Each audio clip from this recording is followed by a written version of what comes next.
At 11:51 p.m. on a quiet Tuesday in October 2023, Elena Ramirez's phone lit up on the nightstand. The screen cut through the darkness like a scalpel. One message from her mother, Carmen.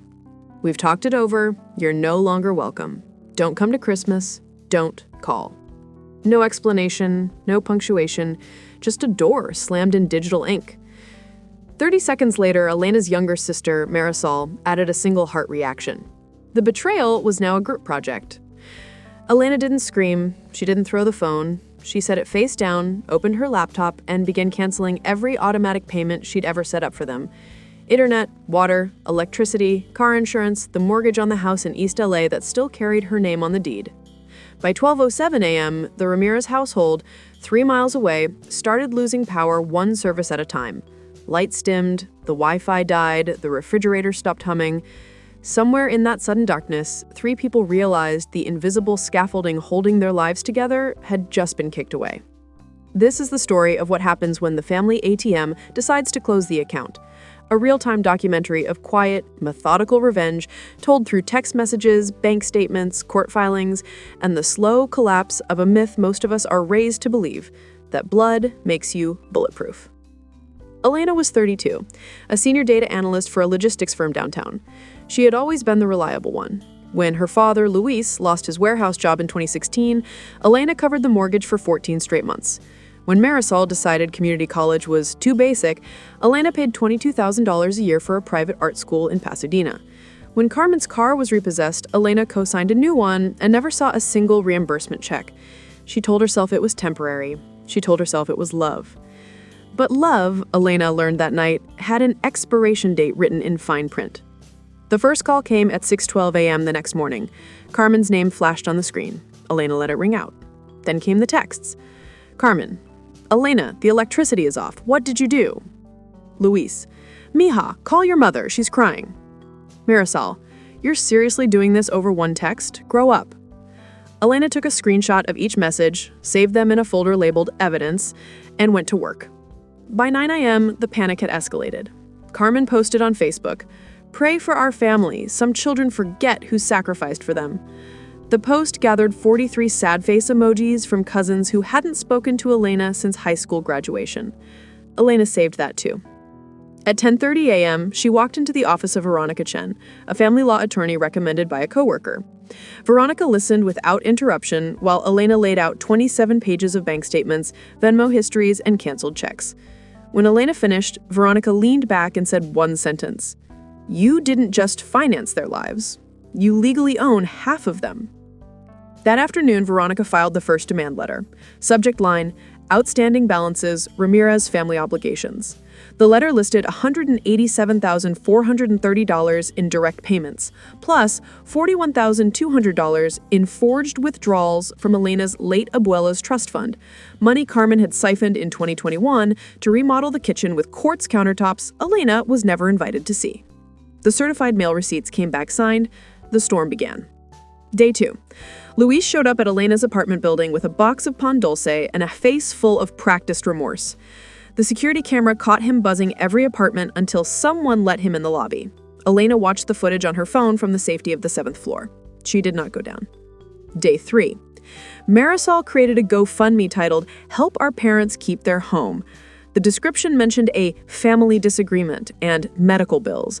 Within 6 hours, the campaign had raised $180, mostly from people who thought they were helping an elderly couple in crisis. Elena reported it for fraud. GoFundMe shut it down by noon. Day 4. Carmen called Elena's workplace and left a tearful voicemail with HR claiming Elena was unstable and harassing her elderly parents.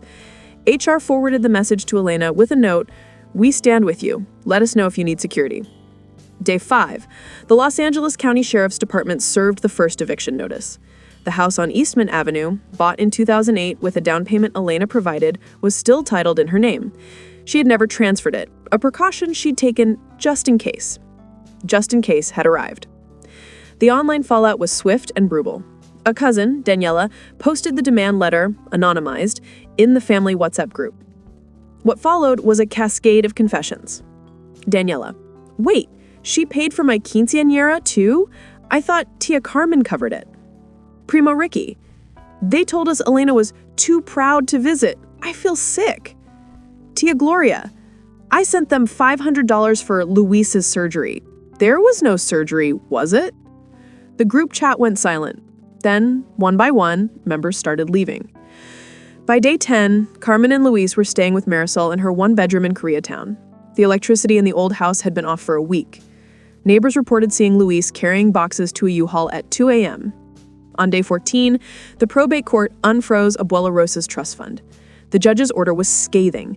Clear evidence of elder financial abuse and forgery. Carmen's signature on the withdrawal forms didn't match the one on file.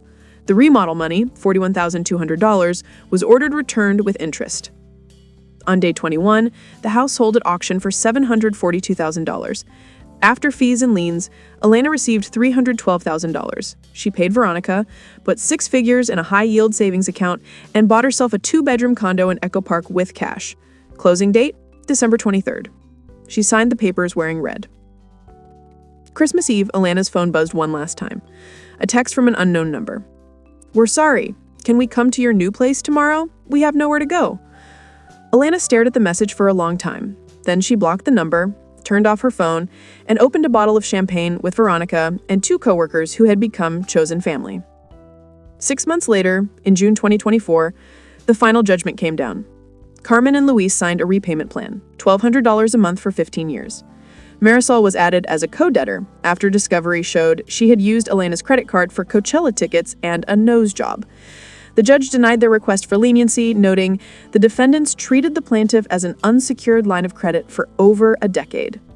Today, Elena's new condo has plants on every windowsill and no automatic payments to anyone. She still gets the occasional email from a cousin asking if the rumors are true. She answers the same way every time. "Yes, and I sleep like a baby." The last anyone heard, Carmen was working the register at a 99-cent store in El Monte. Luis drives for a rideshare app. Marisol is back in community college, on financial aid this time. Elena keeps the old spreadsheet on an encrypted drive, not from bitterness, but as a reminder, some debts can't be repaid with money. Some lessons only come when the lights go out and stay out. If you've ever paid a bill you didn't owe, answered a 3 a.m. call you shouldn't have, or smiled through a dinner where you were the punchline, this one's for you. You're not heartless for walking away, you're just done subscribing. And sometimes the bravest thing you can do is cancel the plan and let them sit in the dark they created.